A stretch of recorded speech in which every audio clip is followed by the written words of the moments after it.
What's up guys, this is Austin with Hot Rod Heaven. Today I'm with Chris to talk about his badass custom ride right here. We saw this at a car show a couple weeks ago. Chris, thanks for doing this, man. Absolutely. You want to tell me a little bit about the ride that we have? Yeah, the car is a 1949 Chevy Styleline Deluxe. I acquired about 8 years ago on a trade, and some kid had it. He was like 22, 23 years old, and he had it for 2 years sitting in the garage, and it was half chopped and everything, so when I saw it, I kind of saw a vision, not quite like this, but it just ended up turning out like this. So. What was kind of like the inspiration behind the build? What made you go to this kind of, I wouldn't say extreme, but I mean, it's pretty wild. It's wild. It started out with the roof because I had to re-chop the roof, and they didn't have it properly cut and chopped and everything, so I never chopped the roof before. So I actually need a patch panel, so you need 2 roofs for a patch panel. So I found a second roof, and that's where I kind of started off with and ran with that. And then by this welding and everything, I just want to leave everything exposed, kind of industrial looking. And watching Mad Max growing up through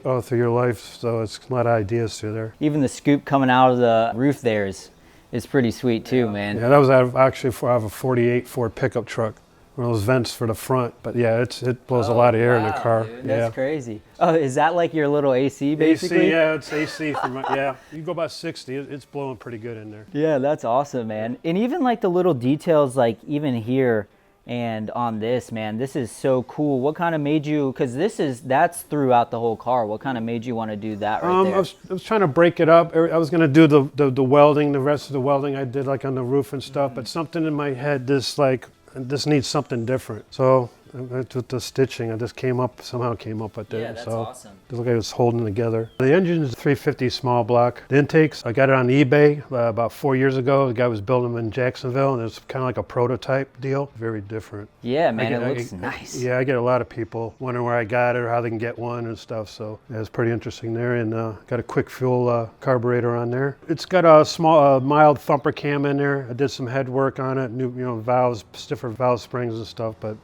the bottom I didn't touch too much. The headers are a mixed match of stainless steel exhaust. I had to buy 2 different sets because one set didn't match the other set, had problems with clearance and everything, so I had to find online what 2 sets would fit in each side. And then I got small cherry bombs after the headers, and then the side pipes, I got like a little baffle on the side.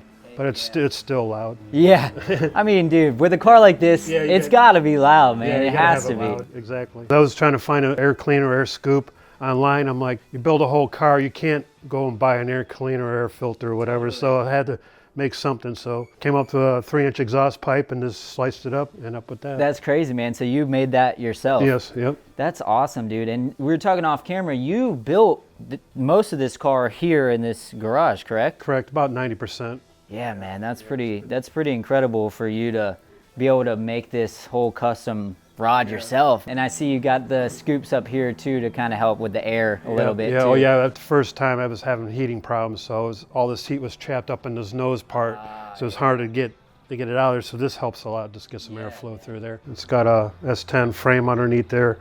I had to chop it and stretch it 7 inches to match the wheelbase of the car, so that was quite an expense to do that. Pull the frame in and out like 6 times and jack it up against the car. In here, actually, and by myself. So, yeah, it was fun. Yeah, dude, that's insane, man. Tons of work. Yeah, but honestly, at the end of the day, it was so worth it because this car is just so unique. It's not like a Corvette or whatever. Everyone has one. Right. This is unique, one of one to you. So that's pretty sweet. What is the transmission that you're running on the car? The transmission is a 350. Something just a local cruising. It's nothing for highways. It's just around town stuff. I'm thinking making around maybe 400 horse. This is a light to light. Back in the day, we used to race light to light. A little 1/8 mile, little jolt. Then this 1/4 mile. Who beats at the end? It's just who gets off the line quicker stuff. So let's talk about the wheels and tires a little bit. I think you did a perfect job with these wheels. They freaking set off the car so perfect, and I love that little copper look in the middle there. What kind of wheels are these? I think they're center lines. I got these probably like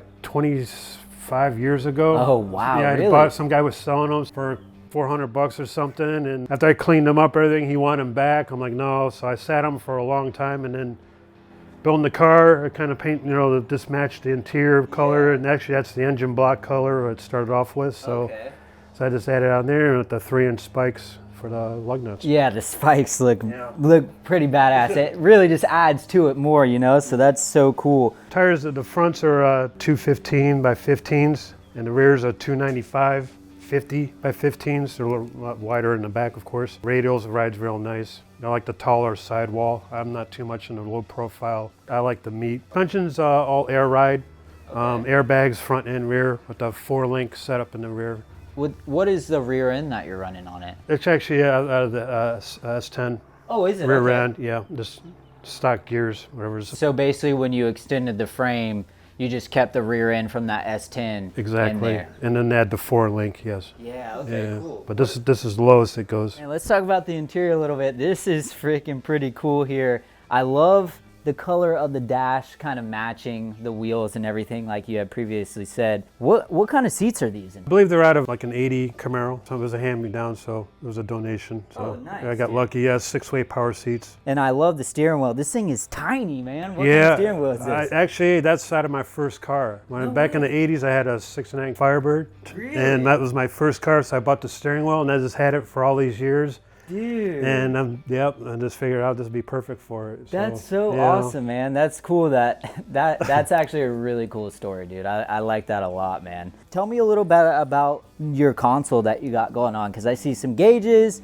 the shifter, all that stuff. Like, tell me a Yeah, little it's bit like a Rector set. You know, you're a Yeah. kid growing up with Rector sets. I want everything exposed, so the wiring and the gauges, I just want that mechanical feel to it. Yeah, it's just like rugged. It's super cool. Does the original gauges work still? Absolutely, no, they do not. No, they Unfortunately, yeah, I wish I had a cable, you know, just for but there's no, but that's original gauges. Yeah, that's awesome. I'm glad you still kept it in there at least. Yeah, the dash, that's probably the only thing I didn't touch is the dash.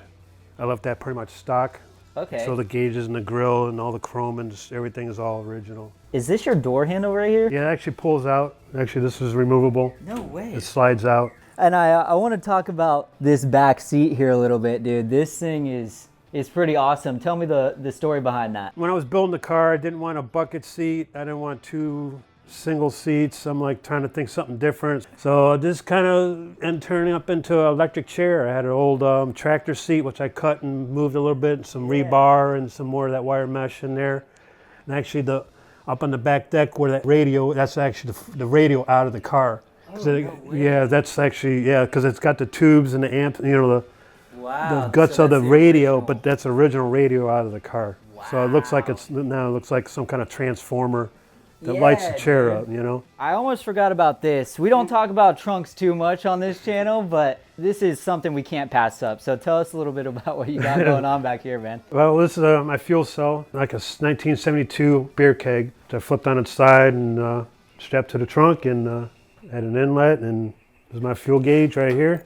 You can see the fuel, and yeah, it holds 15.5 gallons, so I'm good for a while. What made you even think of this? Because honestly, I feel like this is such an out-of-the-box thing. It is, because once I started building the car, I started doing the front and the motor and everything. Once I got back here, I'm like, well, I have to have something cool back here to match the rest of the car. So yeah, I saw this at the turkey run one year, and yeah, I think, that'll work for sure. So Well, cool, man. Well, we'll get the camera in the car and we'll go for a cruise and awesome. and get this all set up, man. Cool.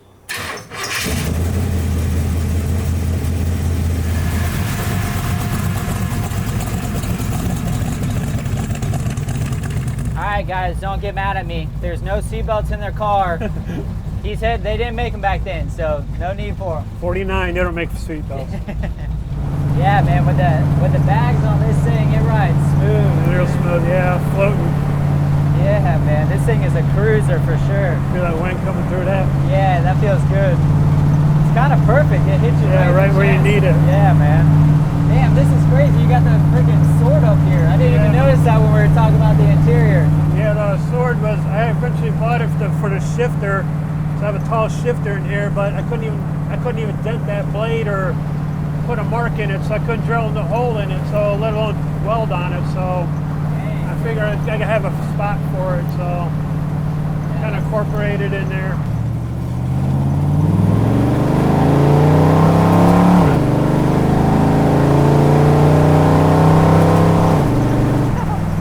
Yeah, man, this thing is super cool, super fun.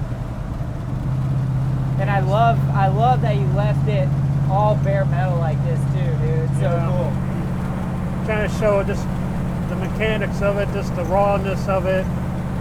Being the age of the car, just want to show, just the history of the body, you know, the little dings and dents and stuff what people done over the years to it. So I know it's probably sitting for a long time, probably a good 20 years, 30 years, so probably the car's been sitting. So when I got it, I had to do something with it. I felt bad for it, all half chopped up.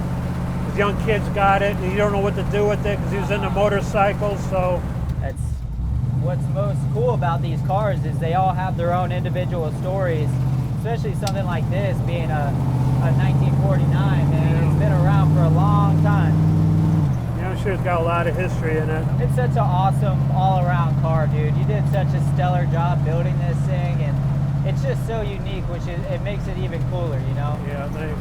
Also want to give a huge shout out to Gum Out for sponsoring this video and hooking Chris up here with a nice little care package. What they did is gave him some Gum Out all-in-one. What this does is it cleans the entire fuel system, removes carbon deposits, and helps clean carburetors and fuel injectors to help maximize horsepower and fuel economy. So a huge shout out to those guys for hooking Chris up, and also Chris, appreciate you letting me do this, dude. Thank you, this is such a cool, unique car, so I'm glad I was able to cover this and kind of show everybody the artwork in this art piece that you put together. Thank you. So I appreciate it, man. Thank you. And if you guys want to see more content like this, make sure that you like this video, subscribe, leave a comment, and I'll see you next time.